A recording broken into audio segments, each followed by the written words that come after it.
Cook prepares food for crying boy, without knowing he was the restaurant owner's son.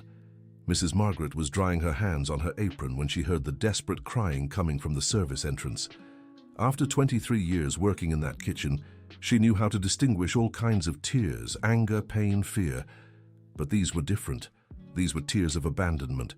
The boy couldn't have been more than 7 years old, wearing a red shirt already wrinkled from hours of crying. He was curled up by the back door, sobbing in a way that would break any mother's heart. "Hi, sweetheart. What happened?" Margaret crouched beside him, using the same tender tone she reserved for her own grandson. The boy looked up at her with swollen red eyes but didn't answer. He just kept crying, clutching something in his pants pocket. "Are you hungry?" she asked, noticing how pale he looked. "Auntie will make you something delicious, okay?" Margaret didn't think twice. She took the boy's hand and led him to a quiet corner of the kitchen, away from the bustle of the other staff. Williams Place restaurant was one of the most elegant in New York, always busy, always hectic. But at that moment, her only concern was drying that child's tears. "How did you get in here, little one?" she asked, as she warmed up a plate of leftover chicken and rice from lunch. I hid," the boy murmured between sobs. "I don't want to go back there." "Back where, honey?" But before he could answer, the harsh voice of manager Richard echoed through the kitchen. "Margaret, what do you think you're doing?" Richard Peterson was a 40-year-old man who loved flaunting his authority. Since being promoted to manager 6 months ago, he'd been nitpicking the work of the senior staff. "I'm taking care of a child who needs help," Margaret replied, setting the plate in front of the boy. "This isn't a daycare. Get back to work before I dock those hours from your pay." The boy shrank even further at the aggressive tone. Margaret felt a pang in her chest. That reaction wasn't normal. The child seemed afraid of authority. "He's alone and scared. I won't abandon a child. He's probably some troublemaker's kid. I'm calling security." "No!" the boy screamed, clinging to Margaret's apron. "Please don't take me back." Dear listener, if you're enjoying the story, don't forget to like and especially subscribe to the channel. It helps us a lot as we're just starting out. Now, continuing, waitress Jessica, a young woman who'd only started a few months ago, discreetly approached. "Sorry to interrupt, but I saw this boy come in alone through the front door about 3 hours ago," she whispered to Margaret. "He didn't come with any customer." Richard shot her a glare. "Nobody asked for your opinion, Jessica, and you, Margaret, have crossed the line. Hand that child over now." "I won't hand over anything," Margaret said firmly, wrapping a protective arm around the boy. "First, I need to know who his parents are." That's when she noticed the crumpled note the boy was holding. Gently, she convinced him to show her the paper. The scribbled words in childish handwriting froze her blood. "Daddy doesn't want me anymore. I'm going to disappear so he doesn't have to send me away too." "Oh my God," Margaret whispered, her legs going weak. "Who's your daddy, honey?" The boy just shook his head, refusing to speak. "Enough drama." Richard moved to grab the child, but Margaret stepped in front. "You'll have to go through me first." The tension in the kitchen was thick. The other staff had stopped working to watch the argument. Margaret knew those looks. They admired her courage but also feared the consequences. She picked up the boy and carried him to the small employee break room. There, away from prying eyes, she managed to get him to eat a few spoonfuls of the chicken and rice. "Is it good?" she asked, wiping a tear still rolling down his cheek. The boy nodded, and for the first time, something resembling a smile appeared. "Auntie cooks just like Grandma Betty," he murmured. "She used to make yummy food before she left. Did your grandma go on a trip?" "No, she never came back. Daddy said sometimes people leave and never come back." Margaret felt her heart tighten. She recognized that pain in the child's eyes. It was the same one she had carried for 15 years, ever since she lost her own son in an accident. Life had been cruel to her, taking the person she loved most in the world when he was only 12. "And your mommy?" "Mommy's always traveling far away. She comes back sometimes, but then she and Daddy fight." The boy nestled into Margaret's lap as if it were the most natural thing in the world. She felt an immediate connection with this abandoned child. It was as if fate had brought them together. What's your name, sweetheart? Daniel. But Daddy calls me Danny when he's not mad at me. And is Daddy mad often? Daniel nodded sadly. He says I get in the way of his work. Today I heard him on the phone saying he was going to fire the old people who aren't useful anymore. Then I thought he was going to send me away too. The pieces began falling into place in Margaret's mind. A child alone in the restaurant talking about firing long-time employees. It was too much of a coincidence. Daniel, where's your daddy's office? Upstairs, in the big room with the glass. Margaret's blood ran cold. There was only one office that fit that description in the restaurant. The owner, William Wilson's. Richard appeared at the door, more nervous than before. Margaret, I need to talk to you. Now. She left Daniel in the room with a recipe magazine and followed the manager into the hallway. You have no idea the mess you've gotten into, he said, sweating. That kid, he's Mr. Wilson's son, isn't he? Richard's silence was all the confirmation she needed. Good Lord, Richard, why didn't you say something sooner? Because the boss can't know his son ran away. He's already furious about the company situation. If he finds out we couldn't even keep track of a child. So you were just going to leave the boy alone and scared? I was going to handle it another way, but you got involved and now you've complicated everything. Margaret felt a mix of anger and despair. For months, there had been constant rumors about layoffs at the restaurant. William Wilson was restructuring the business, and the long-time employees were seen as a problem. Where's Mr. Wilson? In a meeting with investors. He can't be interrupted for any reason. And the boy's mother? Traveling, as usual, seems like they're sort of separated. Margaret returned to Daniel, who had fallen asleep in the old armchair in the break room. Seeing him asleep with dried tears still on his face, her chest ached. How many times had her own son slept like that, exhausted from crying? Jessica appeared at the door with a glass of water. Brought this for the boy when he wakes up, she whispered. Margaret, can I tell you something? Of course, dear. I recognized him. I saw a photo of him on Mr. Wilson's desk last week when I dropped off some papers. He really is his son. Why didn't you say anything sooner? Because Richard told me not to say a word about the boss's family.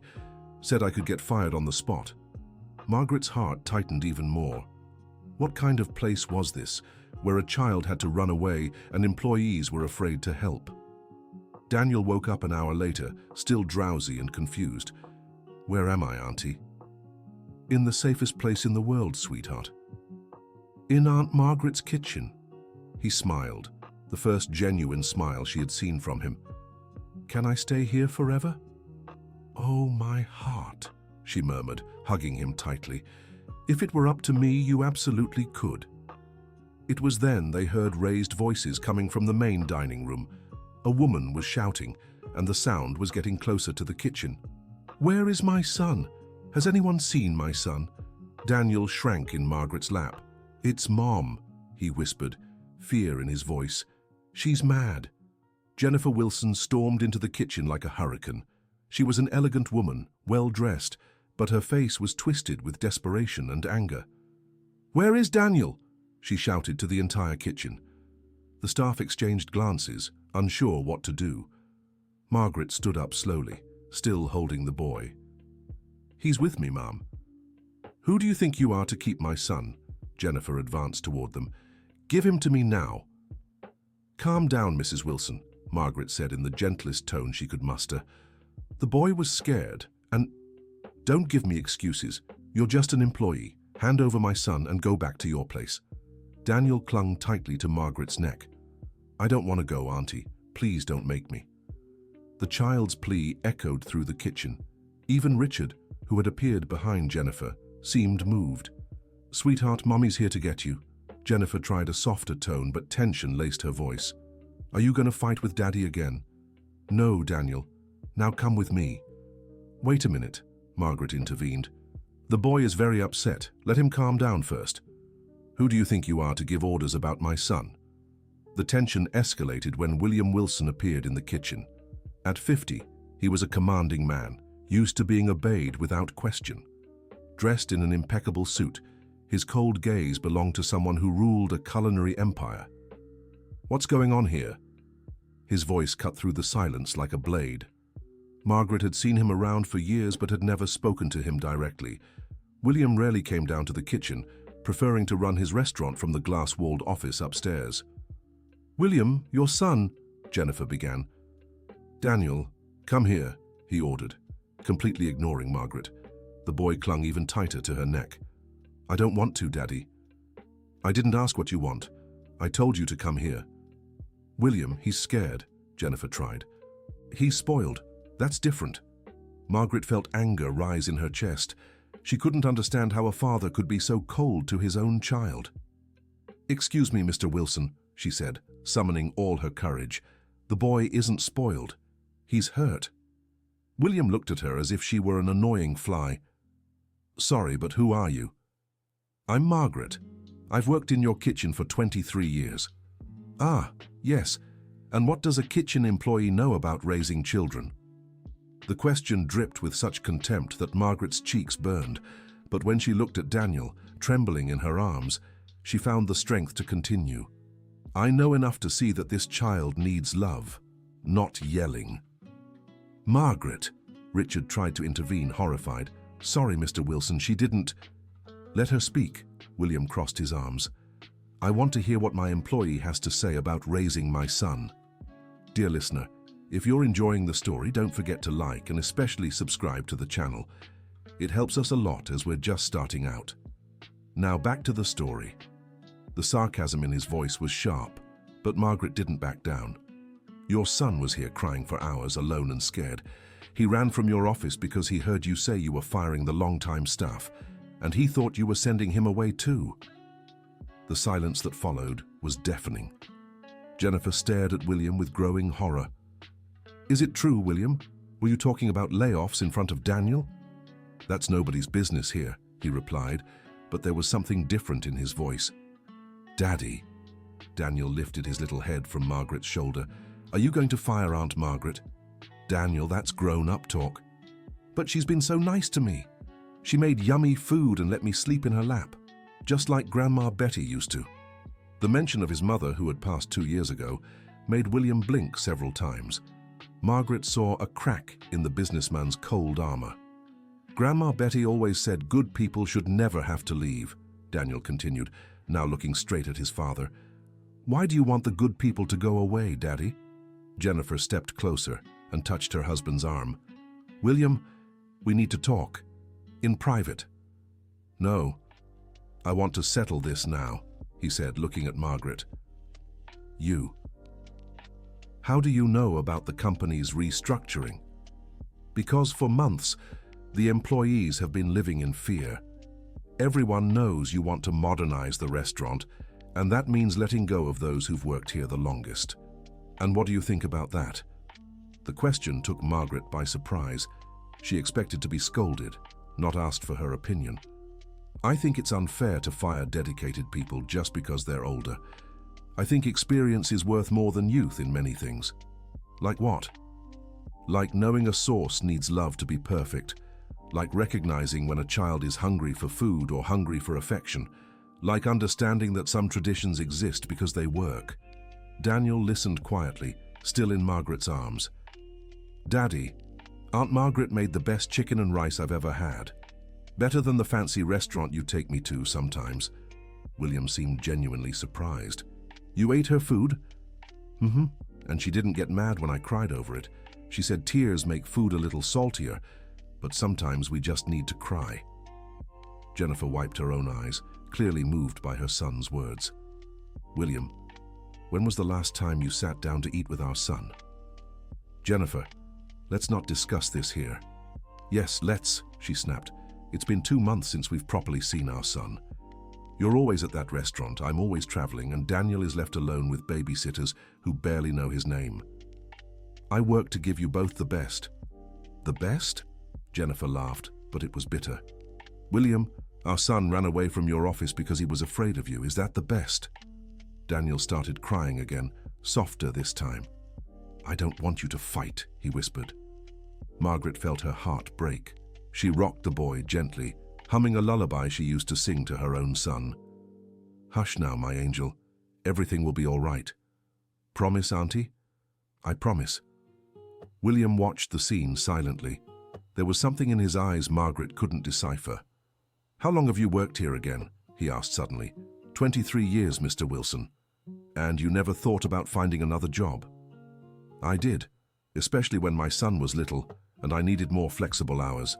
But I was always treated well here, until recently. What changed recently? Margaret glanced at Richard, who was desperately signaling her not to speak, but things had already gone too far to turn back. What changed is that now the long-time employees are seen as a problem. What was once called experience is now called slowness. No one cares about the quality of the food anymore, just the speed of service. And you think that's wrong? I think the soul of a restaurant is in its kitchen, and the soul of a kitchen is in the people who know every spice, every secret, every trick that turns ordinary food into something special. William nodded slowly. Jessica, he called the waitress, who had been watching everything from a distance. Yes, sir? How long have you worked here? 4 months, sir. And what did you think of the food Margaret made for my son? Jessica glanced nervously at Richard before answering. It was the most fragrant food I've ever smelled in this kitchen, sir, and the boy stopped crying the moment he tasted it. William turned to the other kitchen staff. Does anyone else want to share their thoughts? A more experienced cook named Robert stepped forward timidly. Mr. Wilson, may I say something? Go ahead. Mrs. Margaret taught me everything I know about seasoning. She saved my job 3 times when I was learning and burned the food. Without her, I wouldn't be half the cook I am today. Other employees began speaking up too.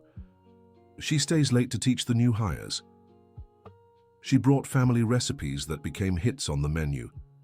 She never complained about working holidays when others called out.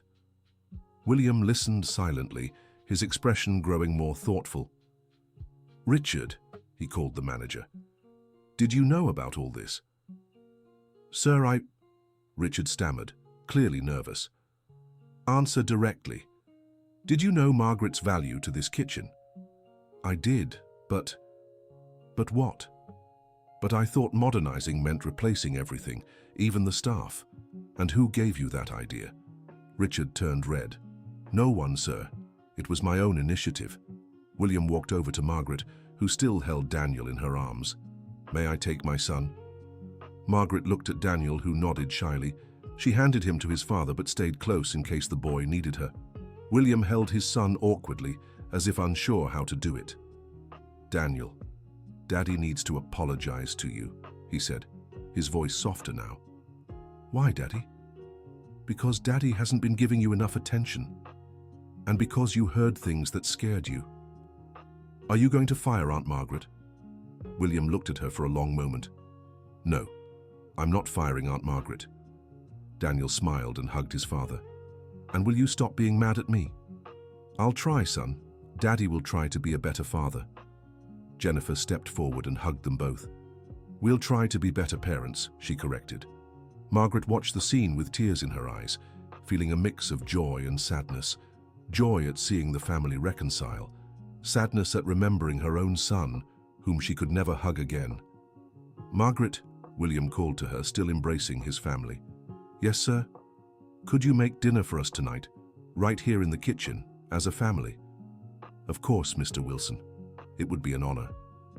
And would you join us for dinner? The question was so unexpected, Margaret thought she'd misheard. Excuse me, sir. You saved my son today, and you opened my eyes to things I wasn't seeing.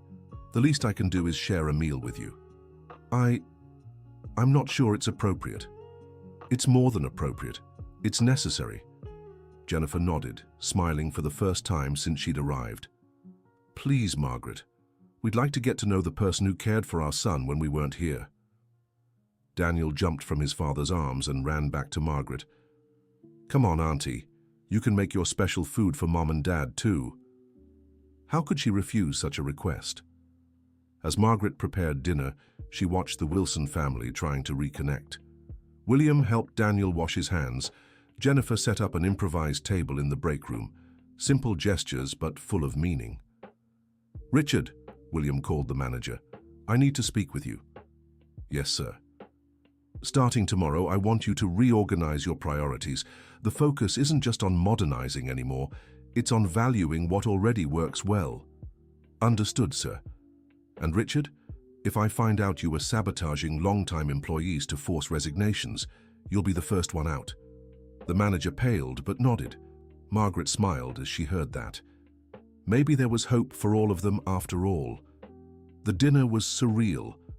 Margaret, who had spent 23 years serving food to the city's most demanding customers, was now sitting at the table with the restaurant owner and his family. "This farofa is amazing," said Jennifer. "What's the secret?" "Crispy bacon and a little bit of scrambled eggs, my mother's recipe. And this chicken sauce." "Oh, that's a professional secret," Margaret laughed, "but I can teach you if you'd like." Daniel, sitting beside her, ate eagerly, smiling with every bite. "Daddy, why don't we ever eat together at home?" William stopped chewing, clearly unsure how to respond. "Because Daddy forgot how important it is to be together," he said honestly. "But we're going to change that. Promise?" "I promise." During dinner, William asked many questions about the kitchen, the staff, and the recipes. Margaret realized that behind the businesslike coldness was a man who truly cared about his work. "Margaret, can I ask you a personal question?" said Jennifer. "Of course." "Do you have children?" The silence that followed was heavy. Margaret swallowed the lump in her throat before answering. "I had a son. Michael. He passed away 15 years ago." "Oh, I'm sorry. I didn't know." "It's okay. He would be 27 now. He was a sweet boy, just like Daniel." William and Jennifer exchanged glances, now understanding why she had connected so quickly with their son. "What happened?" William asked gently. "A car accident. He was coming home from school when a drunk driver—" She paused, taking a deep breath. "Anyway, since then, I've sort of adopted every child who comes my way." Daniel, who had listened quietly, stood up and hugged Margaret. "Auntie, can you be my second mum?" The child's words touched everyone at the table. Margaret openly cried, holding the boy as if he were the son she had lost. "Of course I can, my angel, of course I can." Dear listener, if you're enjoying the story, don't forget to like and especially subscribe to the channel. It helps us a lot as we're just starting out. Now continuing. In the days that followed, the restaurant's dynamic changed completely. William cancelled all layoff plans and began valuing long-time employees. Richard was transferred to another department, far from the kitchen. Margaret was promoted to kitchen supervisor, with the authority to train new staff and develop new dishes. Her family recipes were added to the menu, bringing a homey touch to the elegant restaurant. But the most significant change happened every day at 6 in the evening. William would come down from his office and have dinner with Daniel in the kitchen, always with Margaret nearby. Jennifer cancelled several trips to spend more time at home. "Aunt Margaret," Daniel said one afternoon as she prepared his snack, "Daddy told me you're creating a special kids menu." "That's right. It'll be called Daniel's Corner, with all the foods kids love most." "And will it have chicken and rice like you made on the first day?" "Yes. And it'll be called Comfort Rice." Daniel hugged Margaret's leg. "I love you, Auntie." "I love you too, my prince." 3 months later, William's Place restaurant was busier than ever. Daniel's Corner was a huge success, and families came from all over the city to try Margaret's home-cooked meals. William had learned to balance work and family. Every Friday, he took Daniel and Jennifer to have dinner in the kitchen with Margaret and the rest of the staff. They were simple moments, but they strengthened the bonds between everyone. One day, Jennifer pulled Margaret aside and said, "You saved our family, you know." "What do you mean, dear?" "William and I were almost separating. Daniel was becoming a sad and rebellious child. You showed us what really matters."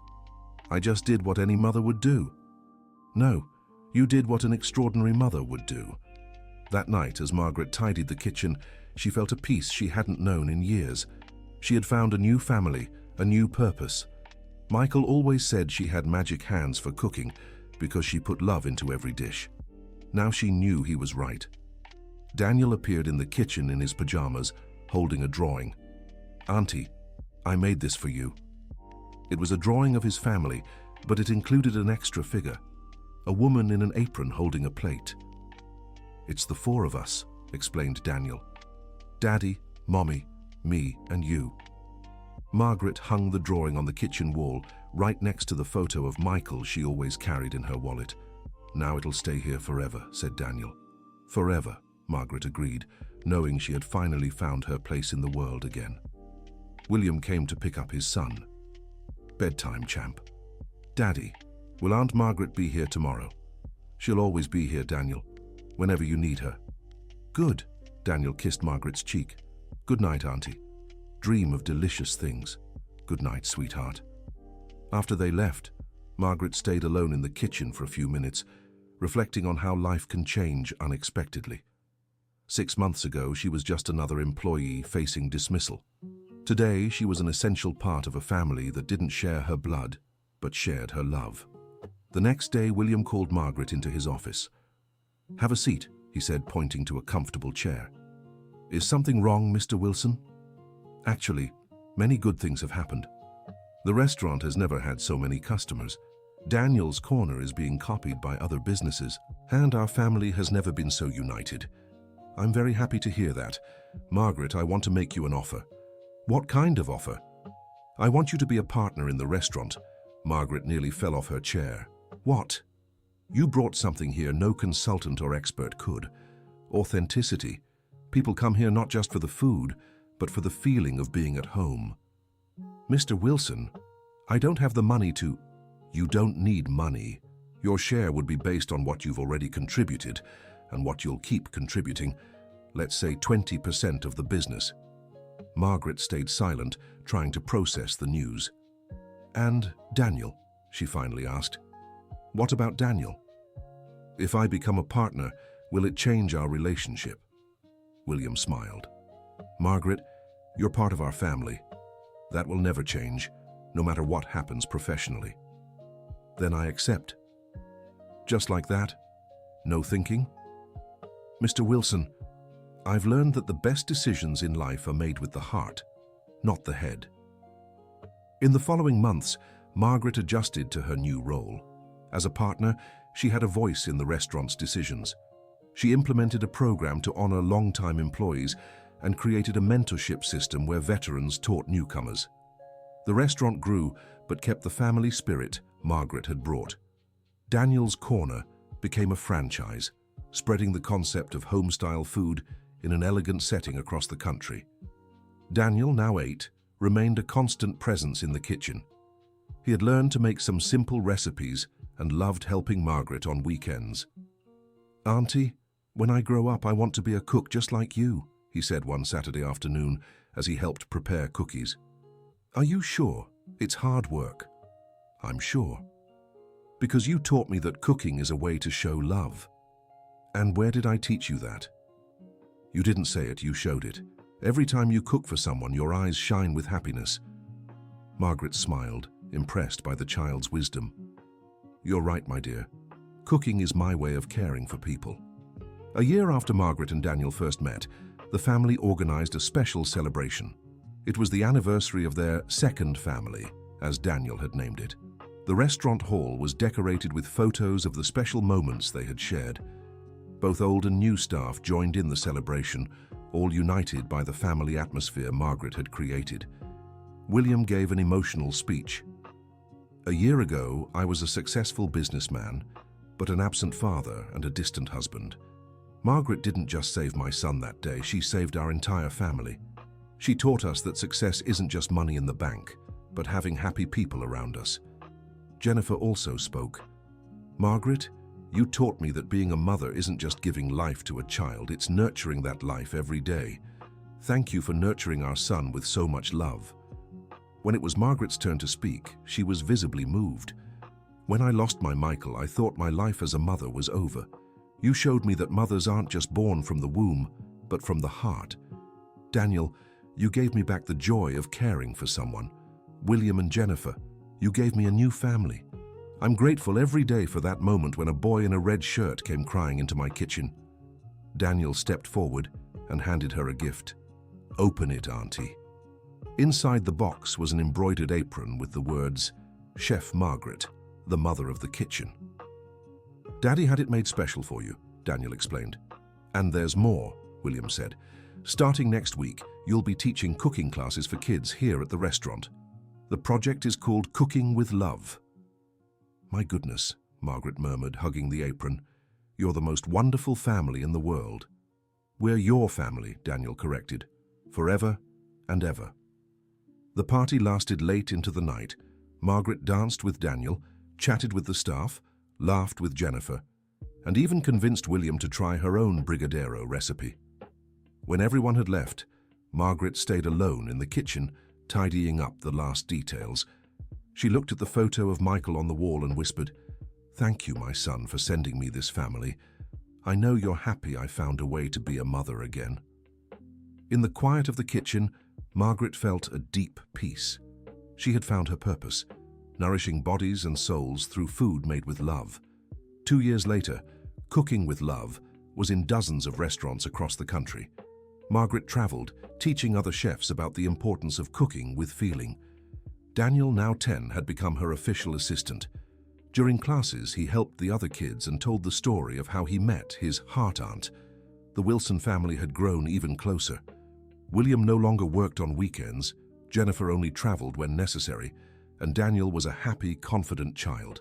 One Sunday afternoon, as they prepared a family lunch together, Daniel asked a question that surprised Margaret. "Auntie, are you happy?" "Why do you ask, sweetheart?" "Because sometimes I see you looking at Uncle Michael's photo with sad eyes." Margaret stopped chopping onions and looked at the boy. "You know what, Daniel? Pain and happiness can exist in our hearts at the same time. I miss Michael every day, but I'm so happy to have you all in my life. I get it. Like when I scrape my knee, but I'm happy because you put a bandage on it and blow on it to make it hurt less." "Exactly. You're my bandage for the pain of missing him." Daniel hugged Margaret tightly. "So you're going to be happy forever." "I am, my prince. I'm going to be happy forever." And it was true. Margaret had learned that life can take so much from us, but it can also give unexpected gifts. Love doesn't come in just one form, and family isn't only those who share the same blood. 3 years after the day she found Daniel crying in the kitchen, Margaret was living a dream she never even knew she had, running a chain of family restaurants, teaching hundreds of children to cook with love, and being a mother to a boy who chose her as his second mum. William had become the kind of father he always should have been. Jennifer discovered her true passion was working with children and had opened a kids' culinary school in partnership with Margaret. The original restaurant remained the heart of it all. The kitchen, where it all began, was now a place for daily family gatherings, cooking classes, and so much shared love. On the main wall next to Michael's photo was framed the first drawing Daniel ever made of the new family. And every day when she arrived for work, Margaret greeted both her sons, the one in her heart and the one right there, filling the kitchen with laughter and joy. Daniel had been right that first day. Some people stay forever, and their forever was just beginning. In her new office, Margaret kept a special folder with letters from children who had taken part in the Cooking with Love classes. Each one told how learning to cook had brought them closer to their families. One letter in particular always moved her. "Aunt Margaret, my grandma Betty was so sad after Grandpa went to heaven. I taught her the cookie recipe you showed me. Now she smiles again when we bake together. Thank you for teaching me that food is a way to say, 'I love you.'" It was signed by a 9-year-old girl named Emma. Margaret knew she had found her true purpose in life, to spread love through food and create family connections through the kitchen.